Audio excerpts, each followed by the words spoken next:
Salute സഹൃദയരെ. 2014 July മുതൽ 2015 September വരെ ഞാൻ കേരളത്തിൻ്റെ ട്രാൻസ്പോർട്ട് കമ്മീഷണറായിട്ട് എൻ്റെ ആദ്യത്തെ പ്രാവശ്യം ജോലി ചെയ്ത് തുടങ്ങിയ കാര്യത്തെക്കുറിച്ചാണ് ഞാൻ കഴിഞ്ഞ എപ്പിസോഡിൽ നിങ്ങളോട് പറഞ്ഞിരുന്നത്. അതിൻ്റെ തുടർച്ചയായിട്ടുള്ള ചില സംഭവ വികാസങ്ങളാണ് ഇന്നിവിടെ ഞാൻ വിവരിക്കുന്നത്. ഞാൻ അവിടെ ജൂലൈയിൽ ചാർജ് എടുത്ത ശേഷം ഉടൻ തന്നെ ഓഗസ്റ്റിൽ ഒരു ഇൻഡിപെൻഡൻസ് ഡേ പരേഡ് വരികയാണല്ലോ. ഈ പരേഡിൽ വെച്ചാണ് എനിക്ക് ലഭിച്ചിരുന്ന വിശിഷ്ട സേവനത്തിനുള്ള മെഡല് മുഖ്യമന്ത്രി എൻ്റെ യൂണിഫോമിൽ കുത്തിത്തരേണ്ടത്. അന്നത്തെ മുഖ്യമന്ത്രി ശ്രീ ഉമ്മൻചാണ്ടി സാറായിരുന്നു. എനിക്ക് മെഡല് ലഭിക്കുന്നത് രണ്ടാമത്തെ പ്രാവശ്യമാണ്. ആദ്യത്തെ മെറിറ്റോറിയസ് മെഡലാണെങ്കിൽ ഇപ്രാവശ്യം ഡിസ്റ്റിങ്ക്വിഷ്ഡ് സർവീസസ് മെഡലാണ് കിട്ടിയിരുന്നത്. ആ പരേഡിന് വേണ്ടി തയ്യാറെടുക്കവേ എനിക്ക് മനസ്സിലായ ഒരു കാര്യം, യൂണിഫോംഡ് ഒരു ഫോഴ്സ് ആണെങ്കിൽ പോലും മോട്ടോർ വാഹന വകുപ്പിന് പരേഡിൽ സ്ഥാനമില്ല എന്നുള്ളതായിരുന്നു. റിപ്പബ്ലിക് ദിന പതാക ഉയർത്തുന്നതും പരേഡിൽ സല്യൂട്ട് സ്വീകരിക്കുന്നതും കേന്ദ്രത്തിൽ പ്രസിഡന്റ് ആണെങ്കിൽ സംസ്ഥാനങ്ങളിൽ ഗവർണറാണ്. അതുകൊണ്ട് പരേഡ് നയിക്കുന്നത് പോലീസ് ഓഫീസേഴ്സ് ആണെങ്കിലും ആർമി ഉദ്യോഗസ്ഥർക്കാണ് അവിടെ ഏറ്റവും കൂടുതൽ പ്രാധാന്യമുള്ളത്. സ്വാതന്ത്ര്യദിന പരേഡാണെങ്കിൽ പ്രൈം മിനിസ്റ്ററാണ് കേന്ദ്രത്തിൽ സല്യൂട്ട് സ്വീകരിക്കുന്നത്. കൂടാതെ സംസ്ഥാനങ്ങളിൽ മുഖ്യമന്ത്രിമാരും. യൂണിഫോംഡ് സർവീസായിട്ടുള്ള മോട്ടോർ വാഹന വകുപ്പിന് ഈ പരേഡിൽ പങ്കെടുക്കാനുള്ള അവകാശം പോലും ഉണ്ടാകാതിരുന്നത് എന്നെ അത്ഭുതപ്പെടുത്തുകയും ഞാനിത് ചീഫ് സെക്രട്ടറി നയിക്കുന്ന ഒരു മീറ്റിങ്ങിൽ ഇത് പറയുകയും പോലീസ് DGPയോട് പറയുകയും മോട്ടോർ വാഹന വകുപ്പിലെ ഉദ്യോഗസ്ഥരെയും കൂടെ പരേഡിൽ ഉൾപ്പെടുത്തണം എന്നുള്ള എൻ്റെ കർശനമായ നിർദ്ദേശത്തിൻ്റെയും ആവശ്യത്തിൻ്റെയും പുറത്ത് ആദ്യമായി കേരളത്തിൽ മോട്ടോർ വാഹന വകുപ്പിൻ്റെ ഒരു പ്ലറ്റൂൺ 30 പേരെ ശരി എന്നാൽ ഇപ്രാവശ്യം തൊട്ട് പരേഡിൽ നിങ്ങളും കൂടെ പങ്കെടുത്തോളൂ എന്ന് പറഞ്ഞൊരു അനുവാദം ലഭിക്കുകയാണ് ഉണ്ടായത്. അപ്പോൾ ഇത് പെട്ടെന്നൊരു അനുവാദം കിട്ടുമ്പോൾ നമുക്ക് അവർക്ക് ട്രെയിനിങ് കൊടുക്കണം. അങ്ങനെ പ്രഗത്ഭരായിട്ടുള്ള മിടുക്കരായിട്ടുള്ള വളരെ ചുറുചുറുക്കുള്ള യങ് ആയിട്ടുള്ള 30 പേരെ തിരഞ്ഞെടുത്ത് ഒരു കമാൻഡിങ് ഓഫീസറിനെയും തിരഞ്ഞെടുത്ത് പരേഡിന് ഒരു ട്രെയിനിങ് കൊടുക്കാനായി ഞാൻ ബറ്റാലിയനിലുള്ള ഉദ്യോഗസ്ഥരോട് അഭ്യർത്ഥിക്കുകയും അങ്ങനെ ബറ്റാലിയനിൽ നിന്നുള്ള ഒരു ഉദ്യോഗസ്ഥൻ വന്ന് മോട്ടോർ വാഹന വകുപ്പിലെ ഉദ്യോഗസ്ഥർക്ക് പരേഡ് പഠിപ്പിച്ചു കൊടുക്കുകയും ആദ്യമായി മോട്ടോർ വാഹന വകുപ്പിലെ ഒരു പ്ലറ്റൂൺ 2014 സ്വാതന്ത്ര്യദിന പരേഡിൽ പങ്കെടുക്കുകയും ചെയ്ത ഒരു സംഭവം വളരെ നല്ലതായിട്ട് ഓർമ്മയുണ്ട്. ഇപ്പോഴും അത് തുടർന്നു പോകുന്നുണ്ട്. അഭിമാനപൂർവ്വം ഞാൻ മുഖ്യമന്ത്രി ശ്രീ ഉമ്മൻചാണ്ടി അദ്ദേഹത്തിൻ്റെ അടുത്ത് നിന്ന് മെഡൽ സ്വീകരിക്കുകയും മോട്ടോർ വാഹന വകുപ്പിലെ ചില ഉദ്യോഗസ്ഥർക്ക് പുരസ്കാരങ്ങൾ ലഭിച്ചിരുന്നു, മെഡലുകൾ ലഭിച്ചിരുന്നു.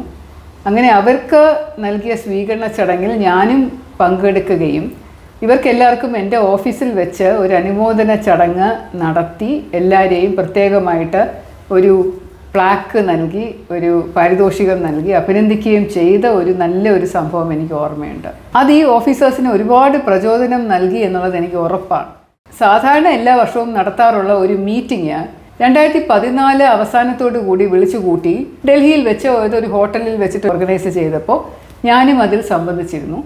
അന്ന് പുതിയ സർക്കാർ വന്ന് നിൽക്കുന്ന സമയമാണല്ലോ. അപ്പോൾ ശ്രീ നിതിൻ ഗഡ്കരി ആയിരുന്നു ട്രാൻസ്പോർട്ടേഷൻ മിനിസ്റ്ററായിട്ട് ചുമതലയേറ്റത്. അദ്ദേഹം തന്നെ വന്ന് ഈ വിവിധ മോട്ടോർ വെഹിക്കിൾ ഡിപ്പാർട്ട്മെൻറ്റിലെ ഉദ്യോഗസ്ഥരുമായിട്ട് സംസാരിക്കും, ട്രാൻസ്പോർട്ട് സെക്ടറിലെ ആൾക്കാരോട് സംസാരിക്കും. അതിലൂടെയാണ് നാഷണൽ ഹൈവേ അതോറിറ്റിയിലുള്ള വിവിധ വികസന പരിപാടികളുടെ ഒരു പ്രഖ്യാപനം ശ്രീ നിതിൻ ഗഡ്കരി നടത്തിയത്. അതിനുശേഷം അദ്ദേഹം മോട്ടോർ വാഹന നിയമം പരിഷ്കരിക്കുന്നതിനെ കുറിച്ചുള്ള ഒരു ബൃഹത്തായ ചർച്ച നടത്തി. 2 ദിവസം നീണ്ടു നിന്നിരുന്ന പരിപാടിയിൽ 2 ദിവസവും രാവിലെ മുതൽ വൈകിട്ട് വരെ ശ്രീ നിതിൻ ഗഡ്കരി അവിടെ വരികയും ഞാൻ ഒരു ദിവസം ഭക്ഷണം കഴിച്ചുകൊണ്ടിരിക്കുന്നതിൻ്റെ ഇടയിൽ കൂടെ അദ്ദേഹം വന്ന് എൻ്റെ അടുത്തിരുന്നുകൊണ്ട് എൻ്റെ അടുത്ത് കുറേ നേരം സംസാരിക്കുകയും ചെയ്തു. കേരളത്തിൽ എന്തൊക്കെയാണ് നടക്കുന്നത്, എങ്ങനെയൊക്കെയാണ് കാര്യങ്ങൾ, ഏതൊക്കെ രീതിയിൽ നമുക്ക് പുരോഗമനം കൊണ്ടുവരാനാകും എന്നൊക്കെ ചോദിച്ചപ്പോൾ അദ്ദേഹത്തോട് കുറേ സജഷൻസ് പറഞ്ഞു. അതിലൊന്നായിരുന്നു ഈസി പാസ് എന്ന് പറഞ്ഞ ഒരു സംവിധാനം. ഞാൻ പറഞ്ഞു, സാർ, ഏറ്റവും കൂടുതൽ ജനം ബുദ്ധിമുട്ട് അനുഭവിക്കുന്നത് ടോൾ ബൂത്തുകൾ വരുമ്പോഴുള്ള ക്യൂ കാരണമാണ്. കാരണം എത്രയും പെട്ടെന്ന് എവിടെയെങ്കിലും എത്തണം എന്നാണല്ലോ ആളുകൾ ആഗ്രഹിക്കുന്നത്. നാഷണൽ ഹൈവേ ഇങ്ങനെ നന്നായിട്ട് കിടക്കുന്നു, അതിൻ്റെ വികസനം തീർച്ചയായിട്ടും വേണം. പക്ഷേ വിവിധ ടോൾ ബൂത്തുകളിൽ വന്നു കഴിഞ്ഞാൽ ആൾക്കാർ ഇരുന്നു കൊണ്ട് പണം പിരിക്കുന്നത് വളരെയധികം പ്രയാസമുള്ള ഒരു പ്രക്രിയയാണ്. അപ്പോൾ അതിന് പകരം നമുക്ക് ഓട്ടോമേറ്റഡ് ടോൾ ബൂത്തുകളാക്കിക്കൂടെ എന്ന് ഞാൻ ചോദിച്ചു. അതിൻ്റെ ഒരു പ്രപ്പോസൽ തയ്യാറാക്കി തരാമോ എന്ന് അദ്ദേഹം ചോദിച്ചതിൻ്റെ പുറത്ത് ഞാനൊരു ടീമിനെ ക്രിയേറ്റ് ചെയ്ത് മോട്ടോർ വാഹന വകുപ്പിലെ വളരെ പ്രഗത്ഭരായിട്ടുള്ള കുറേ ഉദ്യോഗസ്ഥരുണ്ടായിരുന്നു. ടെക്നോളജി അറിയാവുന്ന IT പഠിച്ചിട്ടുള്ള എഞ്ചിനീയറിംഗ് ബാക്ക്ഗ്രൗണ്ടുള്ള ഒരുപാട് ഉദ്യോഗസ്ഥരുടെ ഒരു ടീമിനെ കോൺസ്റ്റിറ്റ്യൂട്ട് ചെയ്ത് ഞാനൊരു IT വിങ് അവിടെ രൂപീകരിക്കുകയും ഈ IT വിങ്ങിൻ്റെ പ്രപ്പോസൽ പല ആൾക്കാരോട് ചോദിച്ചുകൊണ്ട് ഓട്ടോമേറ്റഡ് ആയിട്ടുള്ള ഒരു ടോൾ ബൂത്തിൻ്റെ ഒരു പ്രപ്പോസൽ കൊടുത്തു. എല്ലാ വാഹനങ്ങളിലും ഘടിപ്പിക്കാവുന്ന ഒരു ചിപ്പ് വെച്ചുകൊണ്ട് ഇപ്പോൾ ലൈസൻസ് പ്ലേറ്റിൻ്റെ പടവും പതിഞ്ഞ് കിട്ടും, ചിപ്പിൻ്റെ ഡീറ്റെയിൽസും പതിഞ്ഞ് കിട്ടും. അതനുസരിച്ച് അത് വായിക്കാവുന്ന ഒരു മെഷീൻ എല്ലാ ടോൾ ബൂത്തുകളിലും ഉണ്ടെങ്കിൽ ചിപ്പുള്ള നമ്പർ പ്ലേറ്റ് നിർബന്ധമാക്കിയാൽ ഇതിനകത്തൂടെ ടോൾ എത്രയാണോ തുക എന്നുള്ളത് അത് അവരുടെ ബാങ്ക് അക്കൗണ്ടിൽ നിന്ന് ഡയറക്റ്റായിട്ട് ഡിഡക്റ്റ് ചെയ്യുകയും അവർക്ക് മെസ്സേജായിട്ട് അവരുടെ മൊബൈൽ ഫോണിൽ വരികയും ഈ വണ്ടിക്ക് എന്തെങ്കിലും തരത്തിലുള്ള പ്രശ്നങ്ങളുള്ളതാണോ, മോഷണ വാഹനമാണോ, അല്ലെങ്കിൽ ഈ വണ്ടിയിൽ അനധികൃതമായിട്ട് എന്തെങ്കിലും കടത്തിയതായിട്ട് പണ്ട് വിവരം കിട്ടിയ വാഹനമാണോ, ഏതെങ്കിലും ഒരു ട്രാഫിക് വയലേഷന് ഫൈൻ അടയ്ക്കാതെ പോകുന്ന വാഹനമാണോ, ഇതൊക്കെ നമുക്ക് പിടിക്കാൻ സാധിക്കുന്ന രീതിയിൽ സംവിധാനം നമുക്ക് കമ്പ്യൂട്ടറൈസ്ഡ് ആയിട്ട് ഉണ്ടാക്കിയെടുക്കാൻ സാധിക്കും എന്നൊക്കെ പറഞ്ഞൊരു വലിയ പ്രപ്പോസലാണ് കൊടുത്തത്. അതിൻ്റെ ഒരു ചെറിയ രൂപത്തിലുള്ള വേർഷനാണ് ഇപ്പം നമ്മൾ ടോൾ ബൂത്തുകളിൽ കാണുന്നത്. ഇപ്പോൾ നടക്കുന്നത് ടോള് പിരിക്കാനുള്ള സംവിധാനം മാത്രമാണെങ്കിലും ഒരുപാട് ഗുണം ഇതുകൊണ്ട് ജനങ്ങൾക്കുണ്ട്. വലിയ താമസമില്ലാതെ നമുക്ക് ടോൾ ബൂത്തിലൂടെ കടന്നു പോകാം. പണ്ടൊക്കെ നീണ്ട ക്യൂ ആയിരുന്നല്ലോ ടോൾ ബൂത്തിന് മുമ്പിലുണ്ടായിരുന്നത്. ഇപ്പോൾ അത്രയും വലിയ ക്യൂ ഒന്നും നമുക്കിവിടെയും കാണാൻ സാധിക്കുന്നില്ല. ഈ ഒരു സിസ്റ്റം നമ്മൾ ചെക്ക് പോസ്റ്റുകളിൽ കൊണ്ടുവരാനായിട്ട് ഒരു ശ്രമം നടത്തിയതും ആ സമയത്തായിരുന്നു. നമ്മുടെ സംസ്ഥാനത്തേക്ക് വാഹനം വരുന്ന വിവിധ ചെക്ക് പോസ്റ്റുകൾ, അതിർത്തികളിലുള്ള വിവിധ ചെക്ക് പോസ്റ്റുകളുണ്ടല്ലോ, റവന്യൂവിൻ്റെ ഉദ്യോഗസ്ഥർ, എക്സൈസിൻ്റെ ഉദ്യോഗസ്ഥർ, അതിൻ്റെയൊക്കെ പുറമേ ഈ മോട്ടോർ വാഹന വകുപ്പിലെ ഉദ്യോഗസ്ഥർക്ക് വലിയൊരു റോള് ചെയ്യാനുണ്ട്. ഈ ചെക്ക് പോസ്റ്റുകളിലെല്ലാം ഇതുപോലെ ഓട്ടോമേറ്റഡ് ചെക്ക് പോസ്റ്റുകളാക്കി കഴിഞ്ഞാൽ വാഹനങ്ങളെല്ലാം നമുക്ക് വളരെ പെട്ടെന്ന് നോക്കിയിട്ട് അതിനകത്ത് ടാക്സ് അടച്ചിട്ടുണ്ടോ, അവർക്ക് എന്തെങ്കിലും പ്രോബ്ലം ഉണ്ടോ, ജെന്യുവിൻ ആയിട്ടുള്ള വാഹനമാണോ എന്നൊക്കെ അറിയാനുള്ള ഒരു സംവിധാനം ഉണ്ടാക്കിയെടുക്കാൻ സാധിക്കുമെന്ന് പറഞ്ഞ് അങ്ങനെ ഒരു പ്രപ്പോസൽ കൊടുത്ത് അതിനു വേണ്ടി ഫണ്ട് വാങ്ങിയതും ആ കാലയളവിലായിരുന്നു. ആദ്യമായി സ്മാർട്ട് ട്രേസ് എന്ന് പറയുന്ന ഒരു ആപ്പ് ഉണ്ടാക്കിയെടുത്തതും ഞാൻ ട്രാൻസ്പോർട്ട് കമ്മീഷണറായിട്ട് പോകുന്ന സമയത്തായിരുന്നു.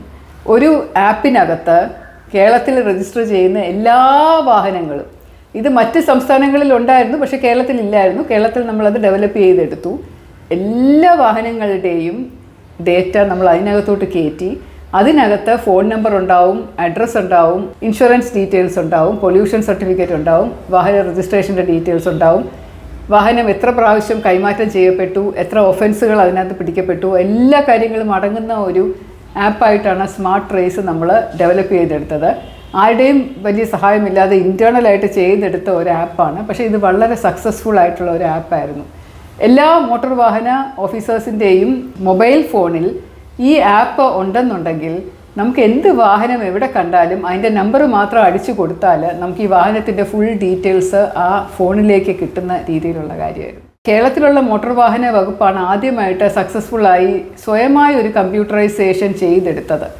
എല്ലാ വാഹനങ്ങളുടെ ഡീറ്റെയിൽസും കമ്പ്യൂട്ടർവൽക്കരിക്കുകയും അതിൻ്റെ ഇൻഷുറൻസ് കമ്പ്യൂട്ടർവൽക്കരിക്കും എല്ലാം കൂടെ ചേർത്ത് കൊണ്ടുള്ള ഒരു കമ്പ്യൂട്ടറൈസ്ഡ് ഡേറ്റ നമുക്കുണ്ടായിരുന്നത് കൊണ്ടാണ് ഈ സ്മാർട്ട് ആപ്പ് ചെയ്തെടുക്കാൻ വളരെ എളുപ്പമായത്. ഇതിന് ശേഷമാണ് വാഹൻ സാരഥി എന്ന് പറയുന്ന പുതിയ ഒരു സിസ്റ്റം കേന്ദ്ര സർക്കാരിൻ്റെ കീഴിൽ വരികയും അത് എല്ലാ സംസ്ഥാനങ്ങളിലും കമ്പൽസറി ആക്കിയതും. വാഹൻ സാരഥി കേരളത്തിൽ വന്നപ്പോൾ വളരെ പ്രയാസപ്പെട്ടു. കാരണം നാഷണൽ ഇൻഫോർമാറ്റിക്സ് സെൻറ്റർ എന്ന് പറയുന്ന NIC എന്ന് പറയുന്ന ഒരു സ്ഥാപനമായിരുന്നു അത് വന്ന് ചെയ്തു തരേണ്ടിയിരുന്നത്. നമ്മുടെ ഓൾറെഡി വളരെ നന്നായിട്ട് പ്രവർത്തിക്കുന്ന, വളരെ സ്തുത്യർഹമായിട്ട് ചെയ്തിരുന്ന, ഒരു പ്രോബ്ലവും ഇല്ലാതെ എവിടെ ചെന്നാലും കമ്പ്യൂട്ടർ വഴി അക്ഷയ കേന്ദ്രങ്ങൾ വഴിയോ ഫ്രണ്ട്സ് കേന്ദ്രങ്ങൾ വഴിയോ മോട്ടോർ വാഹനങ്ങൾ രജിസ്റ്റർ ചെയ്യാനും ടാക്സ് അടയ്ക്കാനും കൈമാറ്റം ചെയ്യാനും അതുപോലെ ഇൻഷുറൻസ് അടച്ച വിവരം അറിയിക്കാനും എല്ലാത്തിനുള്ള സൗകര്യം ഉണ്ടായിരുന്ന ഒരു സ്ഥലത്താണ് അത് മുഴുവൻ മാറ്റിക്കണ്ട് വീണ്ടും വാഹൻ സാരഥി എന്ന് പറഞ്ഞ 2 പ്രത്യേക സോഫ്റ്റ്വെയറുകൾ കേന്ദ്ര സർക്കാർ ഉണ്ടാക്കിയത് തന്നത്. ആദ്യമൊക്കെ ഞങ്ങൾക്ക് തോന്നി അത് ഞങ്ങളുടെ സോഫ്റ്റ്വെയറിനേക്കാളും വളരെ സബ്സ്റ്റാൻഡേർഡ് ആണ് എന്ന്. കാരണം നമ്മുടെ സോഫ്റ്റ്വെയറിലുള്ള ഡീറ്റെയിൽസുമായിട്ട് നോക്കുമ്പോൾ ഒട്ടും യൂസർ ഫ്രണ്ട്ലി അല്ല, വളരെയധികം കോംപ്ലിക്കേഷൻസ് ഉണ്ട്, ആവശ്യമില്ലാത്ത കൂടുതൽ പാരാമീറ്റേഴ്സ് ജനങ്ങൾ അതിനകത്ത് ഫില്ല് ചെയ്ത് കയറ്റണം എന്നൊക്കെയുള്ള ഒരുപാട് ഹിച്ചസ് ഉണ്ടായിരുന്നത് മുഴുവനും ഞങ്ങൾ കേന്ദ്രത്തിൽ പോയി അന്നത്തെ ട്രാൻസ്പോർട്ട് സെക്രട്ടറി ചിലപ്പോൾ മന്ത്രിയുടെ ഓഫീസിലൊക്കെ ചെന്നിട്ട് ഇതിങ്ങനെയല്ല വേണ്ടത്, കേരളത്തിൽ ഇങ്ങനെയാണ് കേരള മോഡൽ എന്ന് പറഞ്ഞ ആ ഒരു സമയത്ത് അത് ഫേമസ് ആയിരുന്നു. This is the Kerala model, you follow the Kerala model എന്ന് മിനിസ്റ്റർ വരെ പറയുന്ന ഒരു കണ്ടീഷൻ അന്ന് അവിടെ സംജാതമായത് എനിക്ക് ഓർമ്മയുണ്ട് ഒരു മീറ്റിങ്ങിൽ. മോട്ടോർ വാഹന നിയമത്തിൻ്റെ ഭേദഗതിയുടെ പിഴ ഇനത്തിലുള്ള വളരെയധികം സജഷൻസ് കേരളത്തിൻ്റെ ഭാഗത്ത് നിന്ന് ഉണ്ടായി. അതെങ്ങനെയൊക്കെ ഏതൊക്കെ രീതിയിൽ ഫലപ്രദമായിട്ട് നടപ്പിലാക്കാൻ പറ്റും, ഓവർലോഡിങ്ങിന് എന്ത് ചെയ്യാൻ പറ്റും, ഇൻ്റർസ്റ്റേറ്റ് വാഹനങ്ങളുടെ യാത്ര, ചരക്ക് വാഹനങ്ങളുടെ യാത്ര എങ്ങനെ സുഗമമാക്കാൻ പറ്റും, എങ്ങനെയാണ് ഓൺലൈനായിട്ട് ടാക്സും അതുപോലെ ഫീസുകളും അടയ്ക്കാൻ സാധിക്കുന്നതിൻ്റെ ഈസിയസ്റ്റ് സോഫ്റ്റ്വെയർ എങ്ങനെ ഉണ്ടാക്കിയെടുക്കാൻ സാധിക്കും എന്നിങ്ങനെയുള്ള പല കാര്യങ്ങളും മോട്ടോർ വാഹന വകുപ്പിലെ ടെക്നോളജി ടീം സജസ്റ്റ് ചെയ്ത പ്രകാരം കേന്ദ്രത്തിൽ പറഞ്ഞ് അത് നടപ്പിലാക്കിയെടുത്ത ഒരു വലിയ ചാരിതാർത്ഥ്യവും ഓർമ്മയുണ്ട്. മോട്ടോർ വാഹന വകുപ്പിനായിട്ട് ഒരു ട്രെയിനിങ് ഇൻസ്റ്റിറ്റ്യൂട്ട് എന്ന് പറയുന്ന എടപ്പാളിൽ ഉണ്ടായിരുന്നു. പക്ഷേ അത് വളരെ പരിതാപകരമായിട്ടുള്ള സ്ഥിതിയിലായിരുന്നു. KSRTCയുടെ പഴയ വർക്ക്ഷോപ്പാണ് സ്ഥലം. ഇതിനു വേണ്ടി ഞങ്ങൾ ഒരുപാട് കാശ് സെൻട്രൽ ഗവൺമെൻറ്റിൽ നിന്ന് വാങ്ങിച്ചെടുക്കുകയും ഇത് നല്ല രീതിയിൽ ഡെവലപ്പ് ചെയ്തെടുക്കുകയും ചെയ്തു. ഇതിനകത്ത് സിമുലേറ്റേഴ്സ് എന്ന് പറയുന്ന 3 സാധനങ്ങൾ ഞങ്ങൾ ഘടിപ്പിച്ചിട്ടുണ്ട്. പല സ്ഥലത്ത് സിമുലേറ്റേഴ്സ് സ്ഥാപിച്ചെങ്കിലും ഇവിടെ വെച്ച് നടത്തിയ സിമുലേറ്ററിൻ്റെ പ്രത്യേകത എന്ന് പറയുന്നത് ടോട്ടലായിട്ട് ഏത് വണ്ടിയുടെ ഡ്രൈവിങ്ങിന് വേണ്ടിയിട്ടുമുള്ള പരിശീലനം ഈ സിമുലേറ്ററിനകത്ത് കയറിയിരുന്ന് നമുക്ക് നേടിയെടുക്കാൻ സാധിക്കും. അതുപോലെ ഡ്രൈവിങ്ങിനുള്ള ഒരു പ്രത്യേക ടെസ്റ്റിംഗ് സ്റ്റേഷൻ ഉണ്ടാക്കിയെടുത്തതൊരു മോഡലാക്കി മാറ്റിയത്, ക്ലാസ് റൂമുകൾ നവീകരിച്ച് AC ആക്കിയത്, പല വിദഗ്ധരായിട്ടുള്ള ആൾക്കാരെ പല സ്ഥലത്തു നിന്നും കൊണ്ടുവന്ന് ക്ലാസ്സുകൾ നടത്തിയത്, മോട്ടോർ വാഹന നിയമങ്ങൾ തെറ്റിക്കുന്നവർക്ക് വേണ്ടിയിട്ടുള്ള ക്ലാസ്സുകൾ, പൊതുജനങ്ങൾക്ക് വേണ്ടിയിട്ടുള്ള അവബോധ ക്ലാസ്സുകൾ, അങ്ങനെ പല കാര്യങ്ങളും നമ്മൾ എടപ്പാളുള്ള ട്രെയിനിങ് ഇൻസ്റ്റിറ്റ്യൂട്ടിൽ വെച്ച് നമ്മൾ ചെയ്തത് എനിക്ക് നല്ല ഓർമ്മയുണ്ട്. വേൾഡ് ബാങ്ക് അന്ന് വളരെയധികം ധനസഹായം റോഡ് ഡെവലപ്മെൻറ്റിനും റോഡ് ഗതാഗതത്തിനും സേഫ്റ്റിക്കും വേണ്ടി കൊടുത്തിരുന്നു. അപ്പോൾ അതിനു വേണ്ടി ഒരു ചർച്ചയ്ക്ക് വേൾഡ് ബാങ്കിലെ ഉദ്യോഗസ്ഥർ വന്നപ്പോൾ ഒരു സായിപ്പും വേറെ കുറേ റെപ്രസെൻറ്റേറ്റീവ്സും ഒക്കെ ആയിട്ടാണ് വന്നത്. അവരുടെ കൺസൾട്ടൻസൊക്കെ ആയിരുന്നു. അവരുടെ കൂടെ ഇരുന്നു കൊണ്ട് ഒരു വലിയ പ്രപ്പോസൽ തയ്യാറാക്കി 1000 കോടി അടുപ്പിച്ചിട്ടുള്ള ഒരു തുക വേൾഡ് ബാങ്കിൽ നിന്ന് നമ്മൾ ലോണായും ഗ്രാൻറ്റായും ഒക്കെ എടുത്തത് ഓർമ്മയുണ്ട്. അപ്പോൾ സർക്കാരിന് അതൊരു വലിയ സംഭവമായിരുന്നു. ഇത്രയധികം രൂപ വേൾഡ് ബാങ്ക് തരുന്നു റോഡ് സേഫ്റ്റിക്ക് വേണ്ടി എന്ന് പറഞ്ഞു. അങ്ങനെ വിവിധ തരത്തിലുള്ള മീറ്റിങ്ങുകൾ നടത്തിക്കൊണ്ട് ഒരുപാട് പ്രപ്പോസൽ അതിന് വേണ്ടി പോയി, എങ്ങനെയൊക്കെ ചെയ്യാൻ പറ്റുമെന്നുള്ളത് പോയി. അപ്പോൾ അതിന് ഇപ്പോഴും നടപ്പിലാക്കിയ നല്ല കുറേ കാര്യങ്ങളിൽ ഒന്നാണ് കഴക്കൂട്ടം മുതൽ അടൂര് വരെയുള്ള സേഫ് കോറിഡോർ എന്ന് പറയുന്ന പദ്ധതി.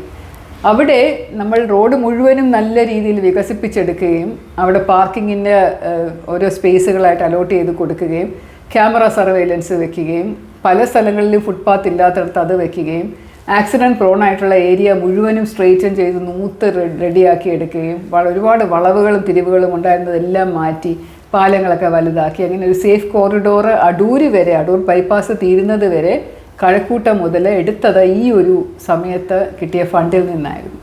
അതിനുവേണ്ടി ഒരുപാട് ജോലി അന്ന് ചെയ്തിട്ടുണ്ട്. പല വട്ടം ആ സ്ഥലങ്ങളൊക്കെ വിസിറ്റ് ചെയ്യുകയും പുതിയ കാര്യങ്ങൾ എന്തൊക്കെയാണ്, റോഡുകളിൽ വരയ്ക്കേണ്ട കാര്യങ്ങൾ, ഏതൊക്കെ തരത്തിലുള്ള ബോർഡുകൾ ഘടിപ്പിക്കണം, സ്കൂളുകളിൽ എന്തൊക്കെ ചെയ്യണം, അവിടെയുള്ള ജനങ്ങളെ എങ്ങനെ അവബോധം സൃഷ്ടിക്കണം, അപ്പോൾ ഒരുപാട് റെസിസ്റ്റൻസ് വരും, സ്ഥലം ഏറ്റെടുക്കണം, ഇങ്ങനെയുള്ള പല കാര്യങ്ങളും ഉണ്ടല്ലോ. അപ്പോൾ അതെല്ലാം മറികടന്നുകൊണ്ട് ഇത് ചെയ്തെടുത്തു എന്നുള്ളൊരു വലിയ ചാരിതാർത്ഥ്യവും നിലവിലുണ്ട്. ഇത് കൂടാതെ തന്നെ മറ്റു പല റോഡുകൾ, ഒരുപാട് ആക്സിഡൻറ്റ് പ്രോണായിട്ടുള്ള പല റോഡുകളിലും നമ്മൾ വലിയ വലിയ ബോർഡുകൾ വെച്ചുകൊണ്ട് ഇന്ന സ്ഥലത്ത് ഇത്ര പേര് മരിച്ചു, അതുകൊണ്ട് സൂക്ഷിച്ച് ഓടിക്കുക എന്ന് പറയുകയും കോഷണറി ബോർഡുകൾ സ്ഥാപിക്കുകയും സിഗ്നൽ ലൈറ്റുകൾ സ്ഥാപിക്കുകയും റോഡിൻ്റെ ഒരു സുരക്ഷിതത്വം വളരെ വലുതായിട്ട് കൂട്ടിയ ഒരു കാലഘട്ടമായിരുന്നു.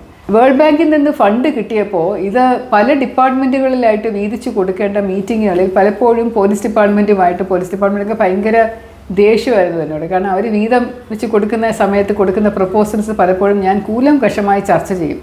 പണ്ടൊക്കെ ട്രാൻസ്പോർട്ട് കമ്മീഷണർമാർ IAS ഓഫീസേഴ്സ് ആയിരുന്നപ്പോൾ അതൊക്കെ വിശ്വസിച്ചുകൊണ്ട് ചുമ്മാ കൊടുക്കുമായിരുന്നു. പക്ഷേ ഒരു പോലീസ് ബാക്ക്ഗ്രൗണ്ടും കൂടെ ഉള്ള നമ്മളെപ്പോലെയുള്ള വ്യക്തികളാവുമ്പോൾ പോലീസിന് അല്ലാതെ തന്നെ മോഡേണൈസേഷനിൽ ഇതുപോലെ കിട്ടുമല്ലോ. ഇത്രയും കൂളിംഗ് ക്ലാസ് വേണം, നൈറ്റ് ക്ലാസ്സസ് വേണം, അല്ലെങ്കിൽ ഇത്രയും ട്രാഫിക് കോണുകൾ വേണം, ഇത്രയും കയറ് വേണം, ഇത്രയും പാറ പൊളിക്കുന്ന യന്ത്രം, മരം വെട്ടുന്ന യന്ത്രം വേണം എന്നൊക്കെ പറയുമ്പോൾ നമ്മൾ ചോദ്യങ്ങൾ ചോദിക്കും. ഇതുപോലെയുള്ള സംവിധാനങ്ങൾ ഫയർഫോഴ്സ് തന്നെ ചെയ്യുന്നുണ്ട്, നിങ്ങൾ എന്തിനും ചെയ്യണം എന്ന് ചോദിക്കുന്ന ഒരവസ്ഥ വന്നപ്പോൾ അവർക്ക് ഭയങ്കര ദേഷ്യമായിരുന്നു. പല പ്രാവശ്യം DGP വിളിച്ചിട്ട് പറഞ്ഞു, ശ്രീലേഖ ഇങ്ങനെ ചോദ്യം ചോദിക്കാതെ കാശിങ്ങ് സാങ്ഷൻ ചെയ്ത് താ എന്ന് പറയേണ്ട ഒരവസ്ഥ വരെ വന്നിട്ടുണ്ട്. മോട്ടോർ വാഹന വകുപ്പിൽ ഞാൻ ചുമതലയേറ്റ് പോകുമ്പോൾ തൊട്ടുള്ള പേടി എന്ന് പറയുന്നത് ഭയങ്കരമാണ് അവർക്ക്. എന്ത് വന്നാലും വിജിലൻസ് അന്വേഷണം എന്ന് പറയും. എൻ്റെ ഓഫീസിലോട്ട് കയറാനായിട്ട് തന്നെ ഒരുപാട് വലിയ ഒരു ഒരു പ്രക്രിയ ഉണ്ടായിരുന്നു. എന്തോ ഒരു വല്ലാത്ത ഒരു മെഷീൻ, ഇവിടെ ഒരു സാധനം, ഇവിടെ ഒരു സാധനം, അതിൻ്റെ ഇടയിൽ കൂടെ കുറേ ബീംസ്. എയർപോർട്ടിലൊക്കെ പണ്ടിങ്ങനെ പാസ് വെച്ചാൽ ഇങ്ങനെ തുറന്നു വരത്തില്ലേ, അതുപോലെ ഇങ്ങനെയുള്ളൊരു സാധനം അത് കേടായിട്ട് കിടക്കുന്നു. ഒരാൾ അവിടെ നിന്നുകൊണ്ട് പ്രസ് ചെയ്യണം, എങ്കിൽ മാത്രമേ നമുക്ക് അതിൻ്റെ ഇടയിൽ കൂടെ പോകാൻ പറ്റുള്ളൂ. അപ്പോൾ ഓഫീസിനകത്തോട്ട് കയറണമെങ്കിൽ ഓരോ പ്രാവശ്യവും നമ്മൾ ഈ കടമ്പയുടെ മുമ്പിൽ ചെന്ന് നിൽക്കണം, ഒരാൾ വന്ന് പ്രസ് ചെയ്യണം, അത് പതുക്കെ സൗകര്യം പോലെ പൊങ്ങും, ചിലപ്പോൾ പൊങ്ങൂല, അത് എന്നും കേട്. അപ്പോൾ അങ്ങനെ ഒരു വലിയ ഒരു സാധനമായിട്ട് അത് അവിടെ ഇരിപ്പുണ്ടായിരുന്നു. അതെല്ലാ എൻട്രൻസിലും അതിങ്ങനെ വൃത്തികേടായിട്ട് ഇരിപ്പുണ്ട്. ഞാൻ ഈ ഓഫീസ് മുഴുവനും ഇങ്ങനെ വിസിറ്റ് ചെയ്ത് എല്ലാ മുറികളിലും നോക്കിയപ്പോൾ വളരെ വൃത്തികെട്ട കുറേ ചിത്രങ്ങളുണ്ട്. ഭീകരമായിട്ടുള്ള പടങ്ങളില്ലേ. അന്ന് KTDFC ആണ് ഇതിൻ്റെ സകല ഇൻറ്റീരിയർ വർക്കും ചെയ്തത്. KTDCയുടെ സ്ഥലം Kerala state financial development corporation എന്ന് പറയുന്ന ഒരു സ്ഥാപനം കെട്ടിയ ബിൽഡിങ്, അവരുടെ ഒരു ഓഫീസ് മുകളിൽ എങ്ങാണ്ട് പ്രവർത്തിക്കുന്നുമുണ്ട്. ട്രാൻസ്പോർട്ട് കമ്മീഷണറേറ്റ് എന്ന് അറിയപ്പെടുന്നുണ്ടെങ്കിലും ഒരു ബോർഡ് ചെറുതായിട്ട് വശത്തൊരു ബോർഡേ ഉള്ളൂ. ആ ബോർഡൊക്കെ പിന്നെ ഞാൻ മാറ്റി വലിയൊരു ബോർഡ് അവിടെ വെപ്പിച്ചു. കമ്മീഷണറേറ്റ് ഓഫ് ട്രാൻസ്പോർട്ട് ഡിപ്പാർട്ട്മെൻറ്റ് എന്ന് പറഞ്ഞ് വലിയ ബോർഡായി. അത് ട്രാൻസ്പോർട്ട് ഡിപ്പാർട്ട്മെൻറ്റിൻ്റെ ബിൽഡിംഗ് ആക്കി മാറ്റിയെടുത്തത് ഞാനാണ്. കാരണം പണ്ട് കാലത്ത് അവിടെ RTOയുടെ ഓഫീസ് ഇരുന്ന സ്ഥലമായിരുന്നു ആ സ്ഥലം. KTDFC ഒരുപാട് കാശ് കൊടുത്ത് ആ കെട്ടിടം പൊക്കിയെടുത്തെങ്കിലും അവർക്കെതിരെ ഒരു വിജിലൻസ് അന്വേഷണം നിലവിലുണ്ടായിരുന്നു, ഇപ്പോഴും ഉണ്ടെന്ന് തോന്നുന്നു. മോട്ടോർ വാഹന വകുപ്പിന് 2ഓ 3ഓ നിലയാണ് ഇതിനകത്തുള്ളത്. താഴത്തെ നിലയുണ്ട്, അതിൻ്റെ മുകളിലത്തെ നിലയുണ്ട്. റോഡ് സേഫ്റ്റി അതോറിറ്റിക്ക് ഒരു ഓഫീസുണ്ട്, അതും ഞാനാണ് മുഴുവനായിട്ട് സെറ്റപ്പ് ചെയ്തത്. ഓഫീസ് വളരെ പരിതാപകരമായിട്ടുള്ള നിലയിലായിരുന്നു. ഞാൻ ചെന്നിട്ട് അത് വുഡൻ പാനൽസൊക്കെ വെച്ച് ഡെവലപ്പ് ചെയ്തെടുക്കുകയാണ്. അതിന് വേൾഡ് ബാങ്കിൻ്റെ ഫണ്ടും റോഡ് സേഫ്റ്റിയുടെ ഫണ്ടും നല്ല കാര്യമായിട്ട് നമ്മൾ ഉപയോഗിച്ചു. മോട്ടോർ വാഹന വകുപ്പിലെ ഉദ്യോഗസ്ഥർ തന്നെയാണ് റോഡ് സേഫ്റ്റി അതോറിറ്റിയുടെ ഓഫീസേഴ്സായിട്ട് ഡെപ്യൂട്ടേഷനിൽ ജോലി ചെയ്യുന്നത്. ആരെയോ കൊണ്ട് വലിയ പടങ്ങൾ വരപ്പിച്ച്, അത് എന്താണ്, ഒരു പെയിൻറ്റ് കുറേ എണ്ണം എടുത്തിട്ട് ഇങ്ങനെ വലിച്ചെറിയത്തില്ലേ ഒരു ക്യാൻവാസിൽ. അപ്പോൾ വരുന്ന കുറേ സാധനങ്ങളുണ്ടല്ലോ, ഒരു മോഡേൺ ആർട്ട് എന്നൊക്കെ പറഞ്ഞാൽ അതിൻ്റെയാണ് സാധനം. ഇതിനകത്ത് നമ്മൾ നോക്കി എന്താണെന്ന് പോലും മനസ്സിലാവില്ല. ഭയങ്കര വൃത്തികെട്ട കുറേ കളേഴ്സ് മാത്രം കാണാൻ പറ്റും. എല്ലാ മുറിയിലും ആ ഒരു പെയിൻറ്റിങ് ഉണ്ട്. അപ്പോൾ എൻ്റെ ഓഫീസിലും ഉണ്ടായത് ഞാനതെടുത്ത് കളഞ്ഞു. മാഡം ഇത് കളയില്ലേ എന്ന് പറഞ്ഞു. ഞാൻ പറഞ്ഞു എനിക്ക് സാരമില്ല, വിജിലൻസ് ആക്ഷൻ വരും, വിജിലൻസുകാർ വന്ന് അന്വേഷിക്കുക. അവരുണ്ടാക്കിയിട്ട് പഴയ സെറ്റുകളൊന്നും മാറ്റാനേ സമ്മതിക്കുന്നില്ല അവർ. വിജിലൻസ് അന്വേഷണത്തിൻ്റെ ഭാഗമാണെന്ന് പറയും. അതിനകത്തൊക്കെ എലികളൊക്കെ കയറി പ്രസവിച്ചൊക്കെ കുഞ്ഞുങ്ങളൊക്കെ ആയിട്ട് ഇങ്ങനെ ഓടുന്ന ശബ്ദമൊക്കെ കേൾക്കാം. ഈ നിൽക്കുന്ന ഈ ഫങ്ഷൻ ചെയ്യാത്ത വശത്തെ സാധനം മാറ്റാനായിട്ട് എനിക്ക് വലിയ ആയാസം നേരിടേണ്ടി വന്നു. KTDFCയുടെ MD വിളിച്ചിട്ട് പറഞ്ഞു, എന്ത് പണിയാണ് മാഡം ചെയ്തത്? അന്നൊരു ലേഡിയായിരുന്നു. മാഡം ഇത് വിജിലൻസ് അന്വേഷണം വന്നു കഴിഞ്ഞാൽ മാഡം ഉത്തരം പറയേണ്ടി വരും എന്ന് പറഞ്ഞു. ഞാൻ സാരമില്ല, ഞാൻ ഉത്തരം പറഞ്ഞോളാം എന്ന് പറഞ്ഞ് അങ്ങനെ ഒരു മുറി അതിനായിട്ട് കണ്ടുപിടിച്ച് എല്ലാം കൂടെ ഞാൻ അതിനകത്ത് കൊണ്ട് ഡംപ് ചെയ്യുമായിരുന്നു. കുറേ പടങ്ങളും കുറേ പൊട്ട സെറ്റുകളും അതുപോലെ ഈ വശത്ത് വെച്ചിരുന്ന ഈ ഭീകരമായിട്ടുള്ള സാധനങ്ങളും എല്ലാം കൂടെ മാറ്റി വെച്ചിട്ട് കുറച്ചും കൂടെ സുതാര്യമാക്കിയ ഓഫീസ്. ഒരു റിസപ്ഷൻ കൗണ്ടർ തുടങ്ങുകയും അവിടെ ഒരു ഓഫീസറെ ഇരുത്തുകയും, വനിതകളാണെങ്കിൽ കുറച്ചും കൂടെ നല്ലത്, വരുന്ന ആൾക്കാരെ സ്വീകരിക്കാനായിട്ട് ഒരു റിസപ്ഷൻ കൗണ്ടർ ഉണ്ടാക്കുകയും അവിടെ ഒരു ഷോക്കേസ് പോലെ വെച്ചിട്ട് അതിനകത്ത് മോട്ടോർ വാഹന വകുപ്പിന് കിട്ടിയിട്ടുള്ള പുരസ്കാരങ്ങളും അതുപോലെ നല്ല കാര്യങ്ങളൊക്കെ ഇങ്ങനെ ഡിസ്പ്ലേ ചെയ്ത് കുറച്ച് നല്ല മെസ്സേജുകളും ഒക്കെ എഴുതി വളരെ മനോഹരമായുള്ളൊരു റിസപ്ഷൻ ഏരിയയുള്ള ഒരു ഓഫീസായിട്ട്, ഫ്രണ്ട്ലി ഓഫീസായിട്ട് മാറ്റിയെടുത്തു. എല്ലാ RTO ഓഫീസുകളും ഇതുപോലെ ആക്കാനായിട്ടും ഞാൻ നിർദ്ദേശം കൊടുത്തു. ചില RTO ഓഫീസുകളിലൊക്കെ കയറി ചെല്ലുമ്പോൾ നമുക്ക് തന്നെ സങ്കടം തോന്നും. കാരണം ഓഫീസേഴ്സിനൊന്നും ഇരിക്കാൻ പറ്റാത്തത്ര ചൂടാണ് അവിടെ. വാടക കെട്ടിടങ്ങളും ഭയങ്കര ചൂടുമൊക്കെയാണ്. അപ്പം പുതിയ ഓഫീസുകൾ സെറ്റപ്പ് ചെയ്യാനും AC ഒക്കെ വെച്ചിട്ടുള്ള നല്ല സുഖമായിട്ടുള്ള അന്തരീക്ഷത്തിൽ ഓഫീസേഴ്സിന് ജോലി ചെയ്യാനുള്ള അന്തരീക്ഷവും ഉണ്ടാക്കിയെടുക്കാൻ സാധിച്ചു. മോട്ടോർ വാഹന വകുപ്പിൻ്റെ എല്ലാവരും ഫംഗ്ഷൻ ചെയ്യുന്നത് കമ്പ്യൂട്ടർ ഉപയോഗിച്ചുകൊണ്ടാണ്. കമ്പ്യൂട്ടർ ഇല്ലാത്ത ഒരാൾ പോലും അവിടെ ഉണ്ടാവില്ല. RTO ആണെങ്കിലും ജോയിൻറ്റ് RTO ആണെങ്കിലും ആരാണെങ്കിലും എല്ലാവർക്കും കമ്പ്യൂട്ടറിൻ്റെ ആവശ്യമുണ്ട്. കാരണം അതിലൂടെയാണ് പല ജോലികളും ചെയ്തിരുന്നത്. കമ്പ്യൂട്ടർ ഇരിക്കുന്ന മുറികൾ ഇങ്ങനെ ഇതുപോലെ പൊടിയും ചൂടും ഒക്കെ ആയിട്ടിരിക്കുമ്പോൾ പെട്ടെന്ന് കമ്പ്യൂട്ടർ കേടാവുന്നുണ്ട്. അപ്പോൾ അതുകൊണ്ട് AC വാങ്ങി വെച്ച് ചെയ്യാം എന്ന് പറഞ്ഞ് അങ്ങനെ കുറേ സ്ഥലത്ത് ചെയ്തു. വലിയ പത്രങ്ങളിലൂടെ വാർത്തകളും കുറേ പ്രതിഷേധങ്ങളും. പ്രൈവറ്റ് ബസ് ഓണേഴ്സ് അസോസിയേഷൻ ഇതിനു വേണ്ടി നിൽക്കുന്ന ഒരു പടമാടൻ എന്ന് പറയുന്ന ഒരു വ്യക്തിയുണ്ട്. അദ്ദേഹം വലിയൊരു ബോധറേഷൻ ആയിരുന്നു. എല്ലാവർക്കും അങ്ങനെയാണെന്ന് പറഞ്ഞത്. എന്നും ഇങ്ങനെ പരാതികൾ അയച്ചുകൊണ്ടിരിക്കും. എന്ത് ചെയ്താലും ആരെന്ത് ചെയ്താലും പരാതി അയക്കുന്ന ഒരു സ്വഭാവം അദ്ദേഹത്തിനുണ്ടായിരുന്നതുകൊണ്ട് പരാതികൾ പലയിടത്തും പോയിട്ടുണ്ടെങ്കിൽ പോലും ഇതിനൊക്കെ എതിരെ പിടിച്ചു നിന്ന് ധൈര്യമായിട്ട് എൻ്റെ ഉദ്യോഗസ്ഥരുടെ കൂടെ നിന്ന് ഞാൻ പല പുരോഗമന കാര്യങ്ങളും വകുപ്പിന് വേണ്ടി ചെയ്തെടുത്തു. ഒരുപാട് ഓഫീസുകൾ AC ആക്കിയതും ആ സമയത്തായിരുന്നു. മറ്റൊരു വളരെ നല്ല സംഭവം, വളരെയധികം ചാരിതാർത്ഥ്യം തോന്നിയ ഒരു സംഭവം എന്ന് പറയുന്നത് ഓണാഘോഷത്തോടനുബന്ധിച്ച് നടത്തിയ ഒരു ഫ്ലോട്ടായിരുന്നു. മോട്ടോർ വാഹന വകുപ്പ് ഫ്ലോട്ടുകൾ നടത്താറുണ്ട്, പക്ഷേ ഒന്നിനും ഒരു സമ്മാനവും ഒന്നും കിട്ടിയിട്ടില്ല. ഫ്ലോട്ടിൽ പങ്കെടുക്കാൻ താല്പര്യമുള്ളവർ പേര് കൊടുത്തു കഴിഞ്ഞാൽ സർക്കാർ ഒരു ഉത്തരവ് ഇറക്കും, ഇന്ന വകുപ്പുകൾ ഫ്ലോട്ടിൽ പങ്കെടുക്കാം, അവർക്ക് അവരുടെ ബഡ്ജറ്റിൽ നിന്ന് 25,000 രൂപ ഇതിനായിട്ട് യൂസ് ചെയ്യാം എന്നുള്ള ഒരു ഓർഡർ ഇറക്കും. 25,000 രൂപ കൊടുത്ത് നമുക്കതൊരു ഫ്ലോട്ട് എന്ന് പറയുന്നത് നന്നായിട്ട് ഉണ്ടാക്കിയെടുക്കാൻ പ്രയാസമാണ്. അപ്പോൾ ഞാനത് എങ്ങനെയാണത് കുറച്ചും കൂടെ മെച്ചപ്പെടുത്തി എടുക്കുക, എവിടെ നിന്നാണ് കാശ് കണ്ടുപിടിക്കുക എന്ന് നോക്കിയപ്പോൾ ആർക്കും അറിയാതെ രഹസ്യമായിട്ടുള്ള രീതിയിൽ ഒരു ഫണ്ട് ബാങ്കിലെ ഒരു അക്കൗണ്ടിൽ കിടക്കുന്നത് ഞാൻ കണ്ടു. എന്താണ് ഇത്രയും ഫണ്ട് ഇവിടെ കിടക്കുന്നത്, എന്താണ് ഇതുകൊണ്ടുള്ള ഗുണം എന്ന് ചോദിച്ചപ്പോൾ JTC പറഞ്ഞു, മാഡം ഇത് ഫൈനാൻസുകാരൊന്നും അറിയാതെ നമ്മൾ ഇട്ടിരിക്കുന്ന ഫണ്ടാണ്. ഇത് പണ്ട് ഒരുപാട് നാളുകൾക്ക് മുമ്പ് കേരള സർക്കാരിൻ്റെ വിവിധ വകുപ്പുകൾ ഒരു ഭാഗ്യക്കുറി നടത്താനായിട്ട് അനുവാദം കൊടുത്തിരുന്നു. പോലീസ് ഡിപ്പാർട്ട്മെൻറ്റിനും ഉണ്ടായിരുന്നു, ഭാഗ്യമാല എന്ന് പറഞ്ഞൊരു ഭാഗ്യക്കുറിക്ക് ഒരു അനുവാദം ഉണ്ടായിരുന്നു.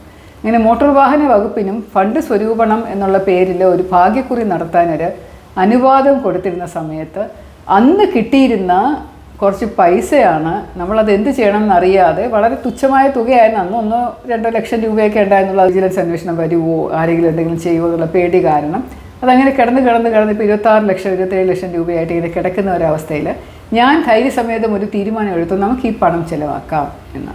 അങ്ങനെ ഈ പണം ഉപയോഗിച്ചുകൊണ്ടാണ് ഓഫീസിലെ പല ദൈനംദിന കാര്യങ്ങൾ ചെയ്തിരുന്നത്. നാട്ടുകാരിൽ നിന്ന് പിരിച്ചെടുക്കുന്ന പൈസ അല്ലെങ്കിൽ അഴിമതിയിലൂടെ ഉണ്ടാക്കിയെടുക്കുന്ന കാശ് അത് വെച്ച് പ്രിൻ്ററിൻ്റെ ഇങ്ക് തീർന്നെങ്കിൽ, അല്ലെങ്കിൽ കമ്പ്യൂട്ടറിൻ്റെ പെട്ടെന്ന് റിപ്പയർ വേണമെങ്കിൽ, അല്ലെങ്കിൽ ഏതെങ്കിലും എക്യുപ്മെൻറ്റ് കേടായാൽ അതിനൊരു റിപ്പയർ വേണമെങ്കിൽ, എന്തെങ്കിലും ഒരു മീറ്റിംഗ് നടത്തിയാൽ ഒരു ചായ കൊടുക്കണമെങ്കിൽ അതിനൊന്നും ഒരു ഫണ്ടും ഇല്ല. പോലീസിലാണെങ്കിൽ സീക്രട്ട് സർവീസ് ഫണ്ടൊക്കെ ഉണ്ട്, പക്ഷേ മോട്ടോർ വാഹന വകുപ്പിലൊരു ഫണ്ടും ഇല്ല. നമ്മുടെ കയ്യിൽ ഇപ്പോൾ 26 ലക്ഷം രൂപ അക്കൗണ്ടിൽ കിടക്കുമ്പോൾ അതിൽ നിന്ന് വർഷം ഒരു 5 ലക്ഷം രൂപ എടുത്തു കഴിഞ്ഞാൽ നമ്മുടെ ഈ സകല കാര്യങ്ങളും നടപ്പിലാക്കും. റിപ്പയർ സാങ്ഷൻ ചെയ്ത് കിട്ടുന്ന തുക ഒഫീഷ്യലായിട്ട് പാസ്സായി വരുമ്പോൾ അത് അക്കൗണ്ടിലോട്ട് കിട്ടാൻ മതിയല്ലോ. അപ്പോൾ നമ്മൾ തൽക്കാലമായിട്ട് എടുക്കാനൊരു അക്കൗണ്ടും കിട്ടും. പക്ഷേ ഒരു പ്രശ്നമേ ഉള്ളൂ, ഓഡിറ്റിന് വരുന്ന ടീമിന് മനസ്സിലാവും, ഇൻറ്റേർണൽ ഓഡിറ്റിന് മനസ്സിലാവും, എക്സ്റ്റേണൽ ഓഡിറ്റിന് മനസ്സിലാവും, ഫൈനാൻസിന് അറിയാൻ പറ്റും ഇങ്ങനെ ഒരു അക്കൗണ്ടുണ്ട്, നമ്മളിത് ഉപയോഗിക്കുന്നുണ്ടെന്നുള്ളത്. അപ്പോൾ പരസ്യമായിട്ട് തന്നെ ചെയ്യാൻ സാധിക്കുകയുള്ളൂ.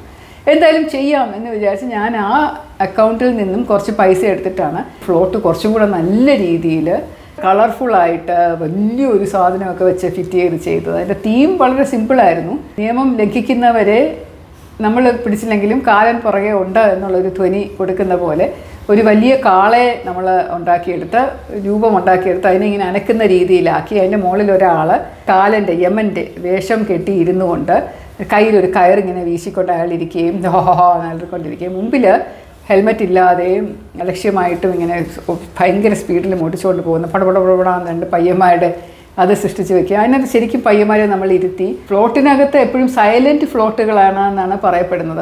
ഒന്നും ശബ്ദമൊന്നും ഉണ്ടാവാൻ പാടില്ല എന്ന് പറയുന്നത്. പല സർക്കാർ ഓഫീസുകളിലെ ഫ്ലോട്ടുകളും ഇതുപോലെ പരസ്യങ്ങൾ പോലെ ഉറക്ക വിളിച്ചുകൊണ്ട് പോകുന്ന കാര്യങ്ങൾ പറയുന്നുണ്ട്. അപ്പോൾ ഞാൻ പറഞ്ഞു നമ്മൾ ഉറക്ക വിളിക്കണ്ട, പക്ഷെ നമുക്ക് ശബ്ദങ്ങൾ ഉണ്ടാക്കാം. ലൈറ്റൊക്കെ ഇട്ട് കളർഫുള്ളായിട്ട് ചെയ്യുകയും ബൈക്ക് പോകുന്നതിൻ്റെ കടകട ശബ്ദം കയറ്റുകയും യമൻ ഇങ്ങനെ ചിരിച്ചോണ്ട് ഇങ്ങനെ കയറിൻ്റെ ശബ്ദം, വീശുന്ന ശബ്ദം, അതൊക്കെ ശബ്ദങ്ങളും കൂടെ വെച്ച് 5D ഒരു 6D അനുഭവം പോലെ ആൾക്കാർക്ക് തോന്നും അത് പോകുമ്പോൾ. അപ്പോൾ അങ്ങനെ പോകുന്ന ഒരു ഫ്ലോട്ട് പോലെ നിർമ്മിച്ച് ആ വർഷം അതിന് 1ാം സ്ഥാനം കിട്ടി ഫ്ലോട്ടുകളുടെ. ഇതിൻ്റെ ചടങ്ങിൽ ഞാൻ പോയി പുരസ്കാരം വാങ്ങിച്ചപ്പോൾ 1 ലക്ഷം രൂപയാണ് സമ്മാനം കിട്ടുന്നത്. അപ്പോൾ ഞാൻ എല്ലാവരോടും ചോദിച്ചു എന്ത് ചെയ്യണം, നമുക്ക് 1 ലക്ഷം രൂപ അതിന് സമ്മാനം കിട്ടുമല്ലോ, എന്ത് ചെയ്യണം എന്ന് ചോദിച്ചപ്പോൾ മാഡം നമുക്ക് അടിച്ച് പൊളിക്കാം, ഇതിൽ പങ്കെടുത്ത് എല്ലാവർക്കും വീതിച്ചു കൊടുക്കാം, ഒരു പാർട്ടി നടത്താം, കുറച്ച് പൈസയായിട്ട് നമുക്ക് എല്ലാവർക്കും വീതം വെച്ച് അങ്ങ് എടുക്കാം. അപ്പോൾ അത് കൈ വെച്ചുകൊണ്ടിരുന്നിട്ട് കാര്യമില്ലല്ലോ എന്ന് അവരെല്ലാവരും പറഞ്ഞു. പക്ഷെ ഞാൻ എന്തോ പ്രസംഗിക്കാനായിട്ട് സ്റ്റേജിൽ കയറിയപ്പോൾ പെട്ടെന്ന് എൻ്റെ മനസ്സിൽ കൂടെ ഒരു ആശയം തോന്നിയത് ഞാൻ അവിടെ പറയുകയായിരുന്നു. ഞാൻ പറഞ്ഞു, ഈ 1 ലക്ഷം രൂപ മോട്ടോർ ആക്സിഡൻറ്റുകളിൽ അച്ഛനമ്മമാരും മരിച്ച കുട്ടികൾ ആരെങ്കിലും ഉണ്ടെങ്കിൽ അവരുടെ വിദ്യാഭ്യാസത്തിന് വേണ്ടിയിട്ടോ